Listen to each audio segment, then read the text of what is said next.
Assalamualaikum warahmatullahi wabarakatuh.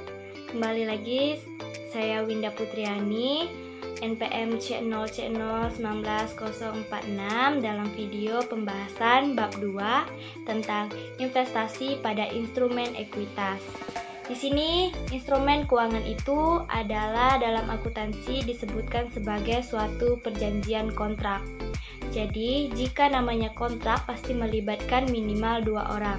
Kemudian, dari kontrak atau perjanjian ini, kalau dia berubah menjadi aset keuangan, tentunya akan meningkatkan aset bagi perusahaan tersebut. Sebaliknya, jika dia berubah menjadi liabilitas keuangan, maka dia akan meningkatkan kewajiban bagi pusat atau perusahaan. Investasi pada instrumen ekuitas atau bahasa sederhananya ialah investasi pada sekuritas. Menurut PSAK 50, instrumen keuangan atau instrumen ekuitas adalah setiap kontrak yang memberikan hak residual atas aset suatu entitas setelah dikurangi dengan seluruh liabilitasnya. Karakteristik saham.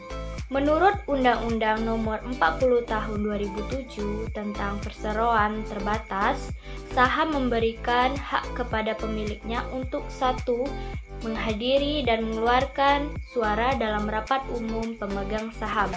Kedua, menerima pembayaran dividen sisa kekayaan hasil likuidasi.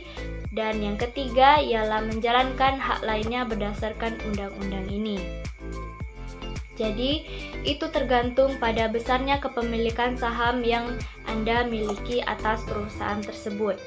Contohnya, Rudi mempunyai saham 20%, Lala sebesar 55%, ditambah Kiara memiliki 5%. Sekarang, perlakuan akuntansi bagi ketiga orang ini berbeda-beda.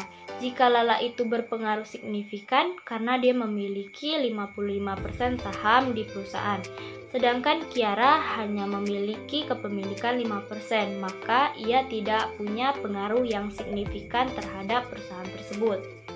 Nah, di sini ada metode akuntansi atas investasi pada instrumen ekuitas. Yang pertama ialah metode biaya dan nilai wajar.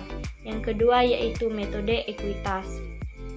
Pada metode cost atau nilai wajar ini, jika pemegang saham kurang dari 20% saham perusahaan, sedangkan metode ekuitas pemegang saham harus lebih dari 20% sampai 50% saham perusahaan.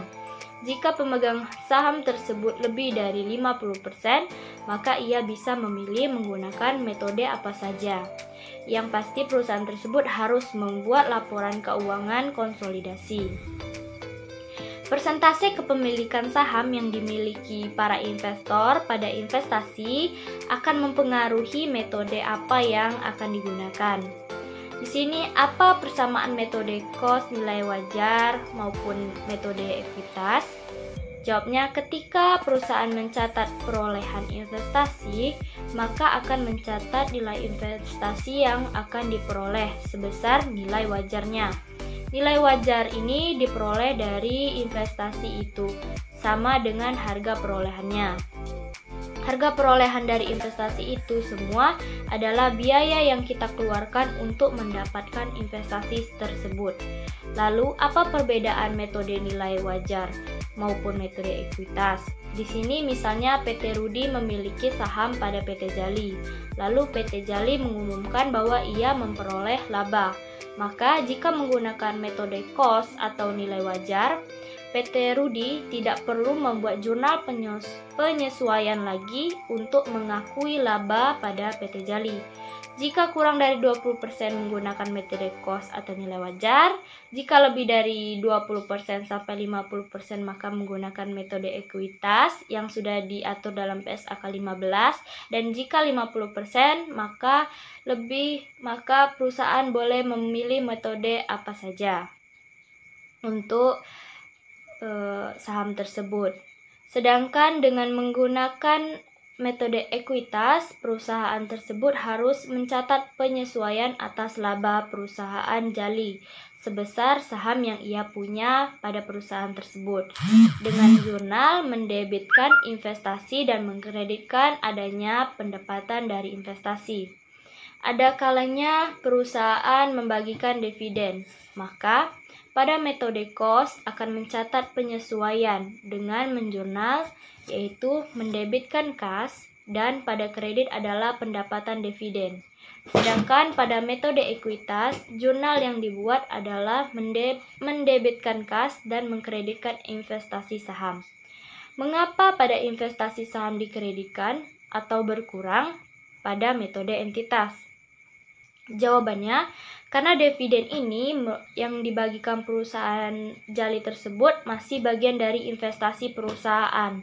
Jadi, dividen yang dibagikan tersebut ialah uang dari perusahaan yang diinvestasikannya lebih dari 20%. Kalau penyesuaian nilai investasi nilai wajar, maka metode ekuitas tidak ada penyesuaiannya.